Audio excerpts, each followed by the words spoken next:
اللہ کا شکر ہے حضرت آدم مصطفیٰ صاحب کا بیان معاشرے کی تربیت کیسے کریں، پورا بیان بہت اہم بیان ہے، ایک سبھی شوق حضرات پیدا سنیں۔ ہوتا ہے کہ جی ہم اپنے بچے کو حافظ بنائیں، اور اللہ کا شکر ہے یہ شوق جو ہے وہ بہتوں کے گھر میں الحمدللہ حافظ قرآن پیدا ہو گئے۔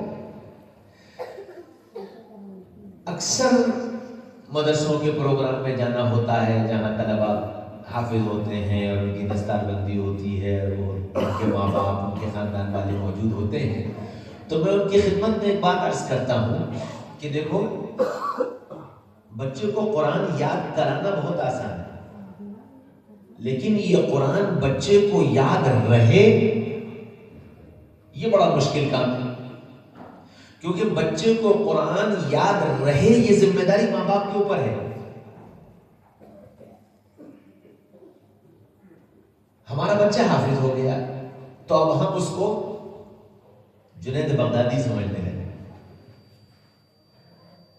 بایزید بستامی سمجھنے لگے، مولانا زکریا سمجھنے لگے، مولانا الیاس سمجھنے لگے، مطلب کہ بھئی تم تو حافظ ہی ہو اس لیے تم تو اس کمرے میں بیٹھو،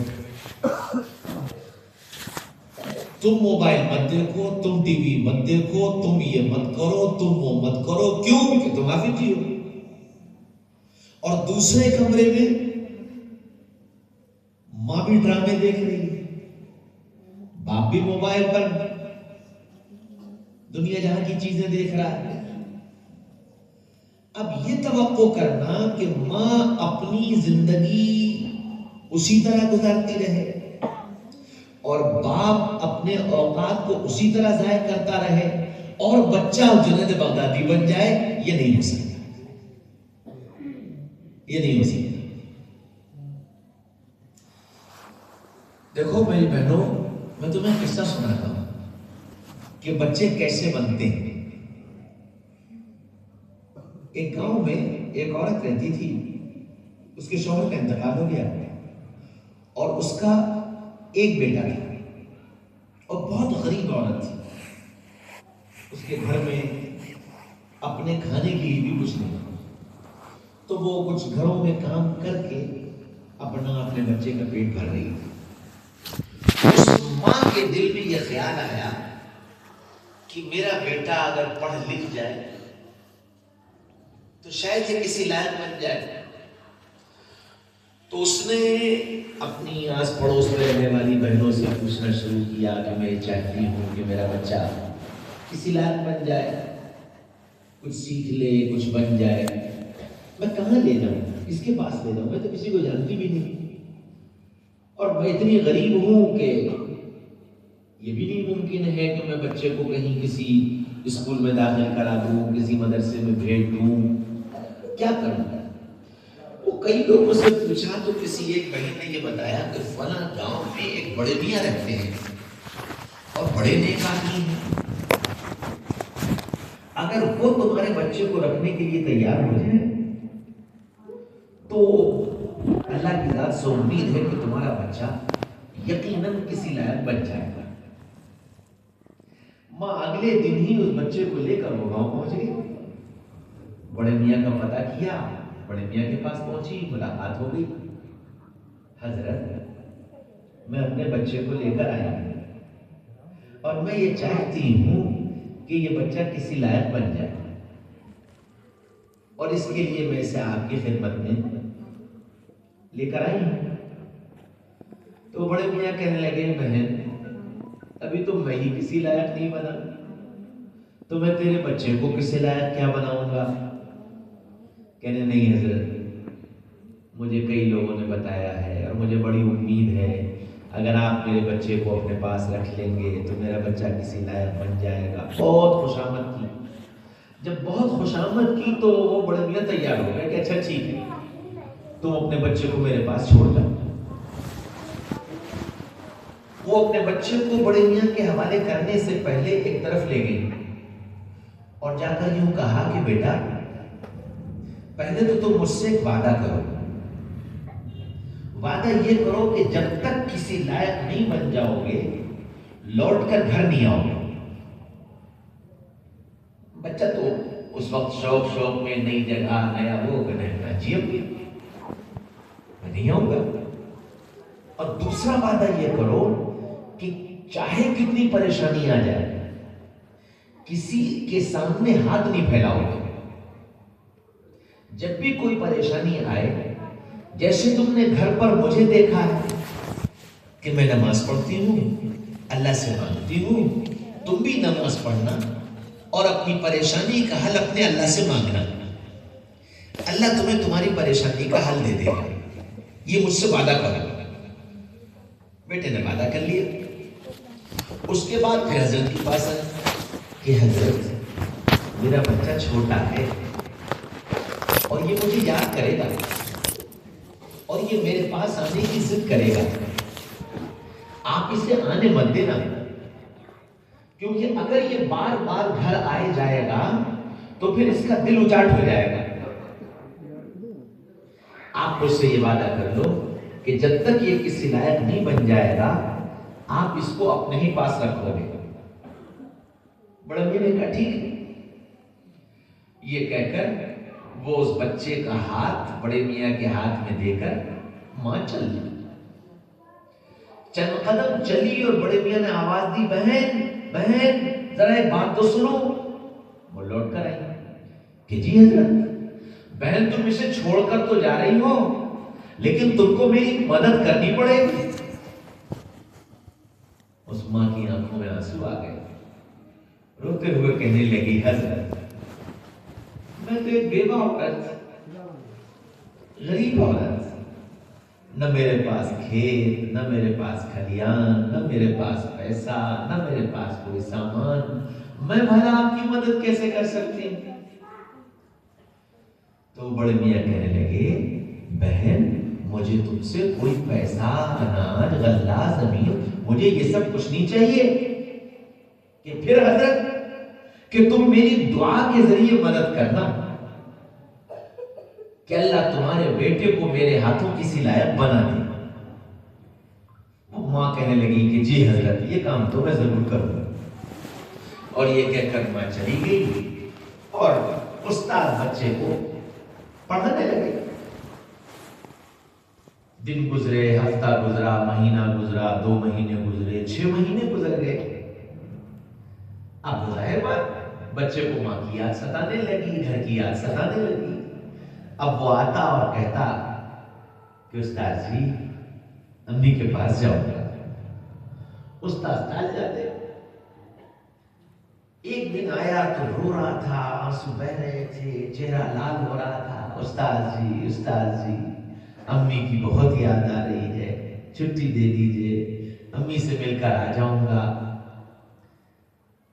استاد کو یہ خیال آیا کہ میں اس کی ماں سے وعدہ کر چکا ہوں کہ جب تک یہ کسی لائق نہیں بن جائے گا میں اسے بھیجوں گا نہیں. اور یہ رو اتنا رہا ہے کہ اگر میں اسے نہ بھیجوں تو سمجھ میں نہیں آتا کیا کروں. تو استاد نے کہا اچھا ایک کام کرو، میں تمہیں سبق دے رہا ہوں، وہ سبق یاد کر کے سنا دو، پھر تم امی کے پاس چلے جانا. او بچہ بڑا خوش ہو گیا. استاد نے سبق دے دیا اور وہ سبق لے کر کے جہاں روزانہ بیٹھ کر یاد کیا کرتا تھا وہاں جا کر بیٹھ گیا اور سبق یاد کرنے لگا. صفحے پر جب اس کی نگاہ پڑی تو نشان نظر نہیں آیا کہ استاد نے سبق کہاں تک دیا. تو اس نے پیج پڑھا، دوسرے پیج پہ بھی نہیں، تیسرے پہ بھی نہیں، چوتھے پہ بھی نہیں، 5ویں پہ بھی نہیں. 17 صفحے کے بعد نشان ملا. روزانہ ایک صفحہ سبق ملتا تھا. آج استاد نے 17 صفحے سبق دے دیا. نہ سبق یاد ہوگا اور نہ یہ گھر جانے کی ضد کرے گا.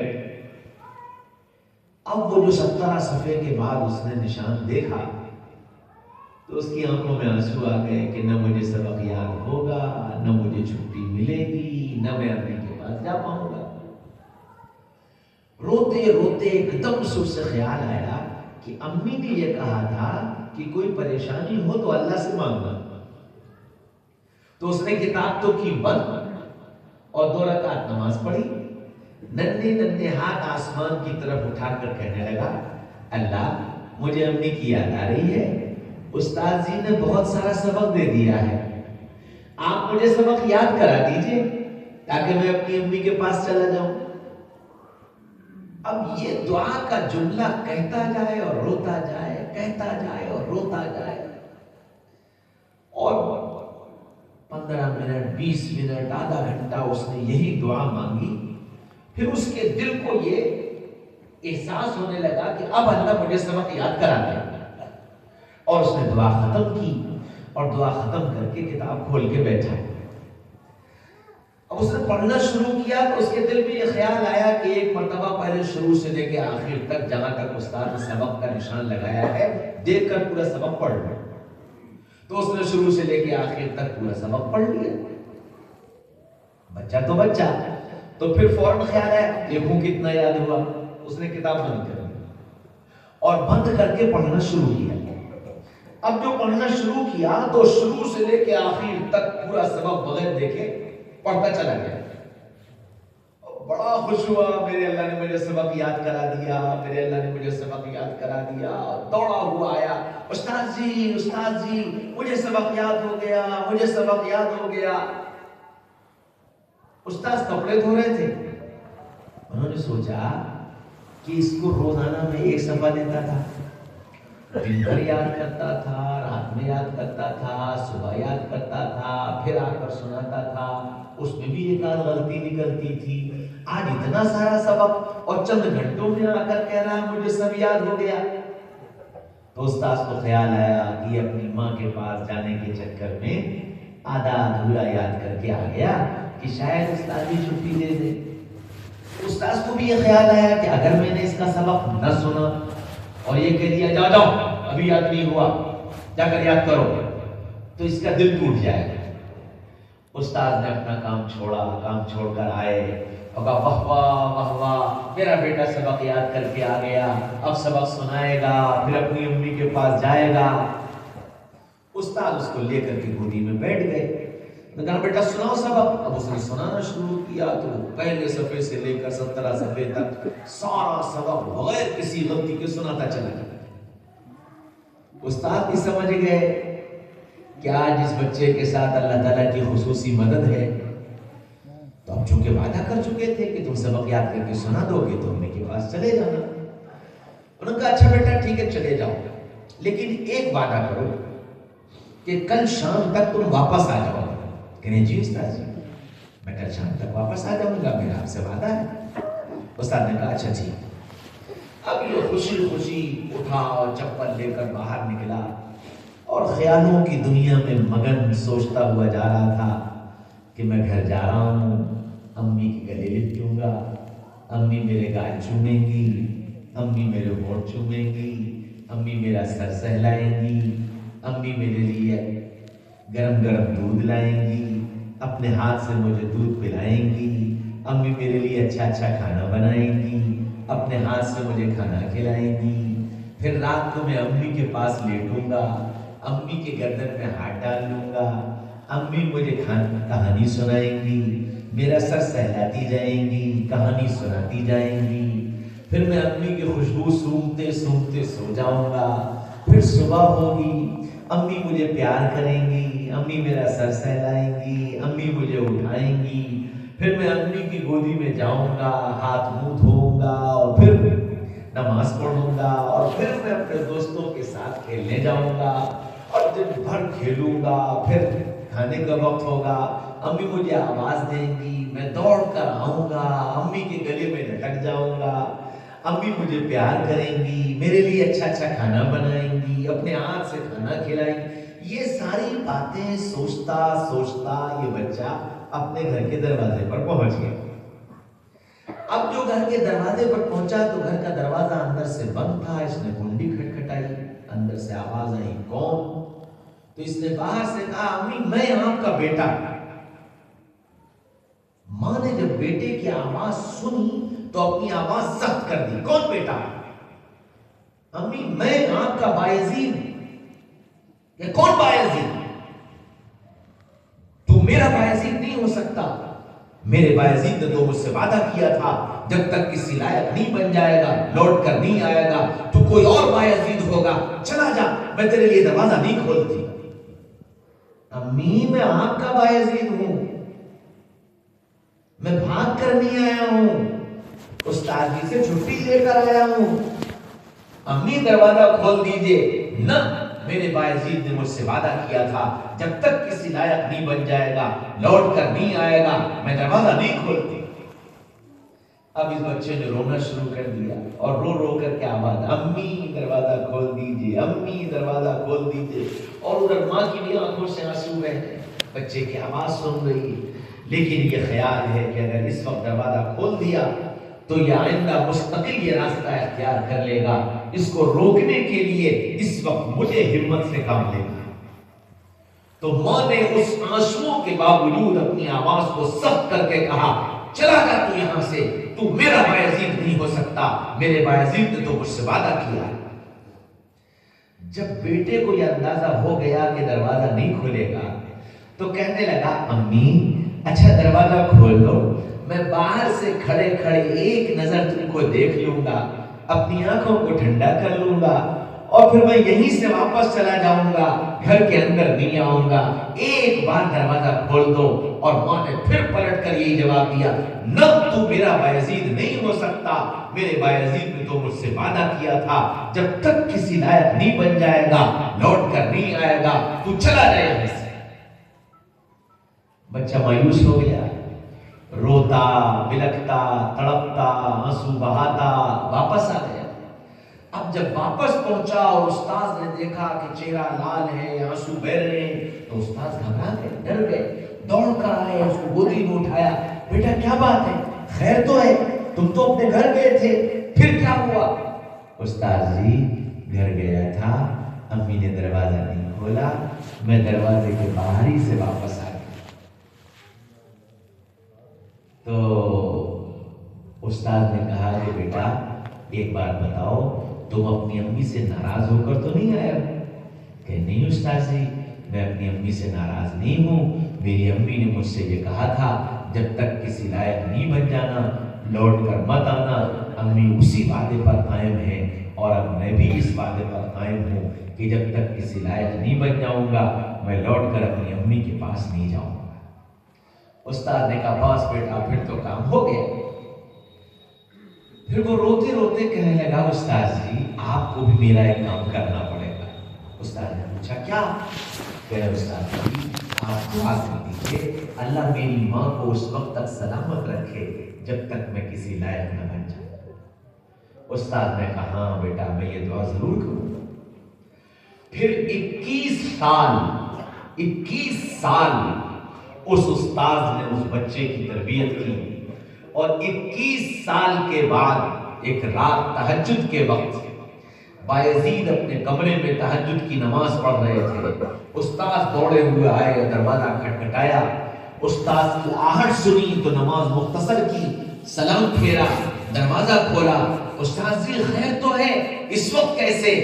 فرمایا کہ ابھی نبی پاک صلی اللہ علیہ وسلم خواب میں تشریف لائے تھے اور یہ فرما کر گئے ہیں بایزید کو اجازت دے دو، بایزید کو اجازت دے دو اور یہ بتا دو کہ آسمانوں پر سلطان الاولیاء بنائے جانے کا فیصلہ کر دیا گیا ہے۔ استاد نے اپنا عمامہ اتارا، بایزید کے سر پر رکھا، اپنا چوغا اتارا، بایزید کو پہنایا اور یوں کہا جاؤ اور جا کر اپنی ماں کی آنکھوں کو ٹھنڈا کر۔ بایزید اسی وقت چلے کہ جا کر اپنی ماں کی آنکھوں کو ٹھنڈا کرے۔ آج ماں دروازہ کھولے اپنے بیٹے کا انتظار کر رہی تھی، اور وہ جو 21 سال پہلے بچہ جن خیالات کی دنیا میں مگن گھر گیا تھا، آج جب بایزید اپنے گھر پہنچے تو ماں نے کہا میرے بیٹے آجا، آج میں تیرا گال بھی چوموں گی، آج میں تجھے گلے سے بھی لگاؤں گی، آج میں تجھے اپنے ہاتھ سے دودھ پلاؤں گی، آج میں تیرے لیے اچھے اچھے کھانے بناؤں گی، آج میں تیرے سر بھی سہلاؤں گی، آج میں تیرے گلے میں ہاتھ ڈال کر بھی لیٹوں گی، آج میں وہ سب کروں گی جو آج سے 21 سال پہلے تو سوچ کر آیا تھا، لیکن ٹھہر جا، پہلے مجھے اپنے مالک کا شکر ادا کر لینے دے۔ ماں نے 2 رکعت نماز پڑھی، سجدے میں گئی اور دعا کی، یا اللہ بس میں آج تک کے لیے زندہ رہنا چاہتی تھی، میرا کام ہو گیا اور مجھے اپنے پاس بلا لے اور سجدے کی حالت میں اپنی جان بنا۔ ہاں میری بہنوں، اس طرح بچوں کی تربیت ہوتی ہے۔ یہ بایزید ویسے ہی بایزید بن گئے تھے۔ دنیا جن بایزید کو بایزید بستامی کے نام سے جانتی ہے، اور ساری دنیا کے اللہ والے، ساری دنیا کے بزرگ، ساری دنیا کے قطب اور ابدال، ان سب کا سلسلہ بغیر بایزید کے پورا نہیں ہوتا۔ اس بایزید کو بنانے کے لیے ماں نے ایک کردار ادا کیا۔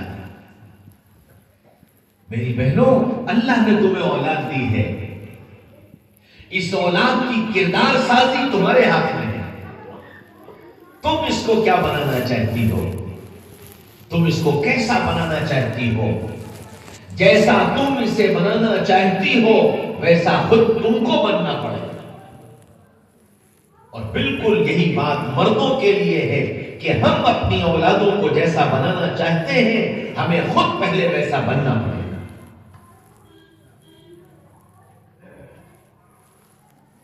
انسانی زندگی بغیر آپس کے سمجھوتے اور آپس کے کمپرومائز کے آگے زندگی کی گاڑی نہیں چل سکتی۔ مرد کو یہ سوچنا پڑے گا کہ ہمیں گھر کی زندگی کو کیسے چلانا ہے، اور عورت کو یہ سوچنا پڑے گا کہ ہمیں گھر کی زندگی کو کیسے چلانا ہے، کس رخ پر لے کر جانا ہے۔ جن گھروں کے اندر مرد اور عورت نماز کے پابند ہوتے ہیں، چھوٹے پن سے بچے مصلی بچھا کر ماں باپ کی نقل میں سجدہ کرنا شروع کر دیتے ہیں۔ جن گھروں میں ماں باپ قرآن پڑھنے کے پابند ہوتے ہیں، چھوٹے پن سے بچہ کسی بھی کتاب کو لے کر قرآن کے الفاظ بولنا شروع کر دیتا ہے۔ مستورات میں خاتون ہے آصفہ کی امی، ان کے شوہر باہر انتظار کر رہے ہیں، وہ باہر چلی جائیں، ان کی کچھ طبیعت خراب ہو گئی۔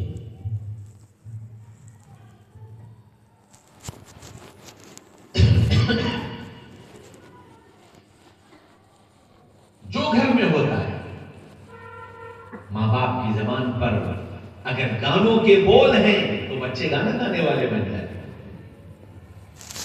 ماں باپ کی زبان پر گالیاں ہیں تو بچے گالی بکنے والے بن جاتے ہیں۔ ہم جو عمل اختیار کریں گے، کیوں؟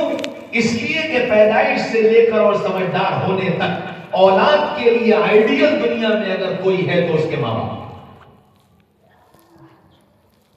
وہ دنیا دار ہو، وہ دیندار ہو، بااخلاق ہو، بد اخلاق ہو، اچھی زبان والے ہو، خراب زبان والے ہو، جیسے ہوں گے اولاد اسی رخ پر چلے گی،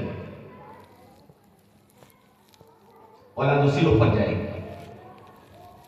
وہ بعد کا مرحلہ ہے کہ پھر وہ بعد میں اپنے لیے آئیڈیل کسی کو منتخب کرے گا، لیکن جو ابتدائی زندگی ہے ان کے سمجھدار ہونے تک ماں باپ آئیڈیل ہے۔ اس لیے ماں باپ کی ذمہ داری ہے کہ ہم اپنی اولاد کو کس رخ پر ڈال دیں، ایک ایک چیز کی نگرانی کرنا اور ایک ایک چیز کو سنبھالنا اور سنوارنا، یہ ماں باپ کی ذمہ داری ہے۔ یہاں تک کہ کیسے اٹھنا ہے، کیسے بیٹھنا ہے، کیسے چلنا ہے، کیسے بولنا ہے، ایک ایک بات مرد اور عورت کے ذمہ ہے کہ اپنی اولاد کو سکھائے۔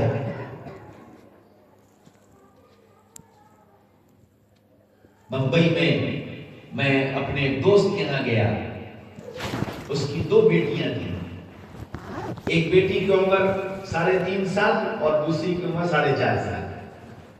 وہ اپنی دونوں بیٹیوں کو مجھ سے ملانے کے لیے لائے۔ وہ بیٹیاں آئیں، بیٹیوں نے سلام کیا، میں نے بیٹیوں کی طرف ہاتھ بڑھایا، ان دونوں بیٹیوں نے اپنے ہاتھ یوں کر کے پیٹھ کے پیچھے کر لیے۔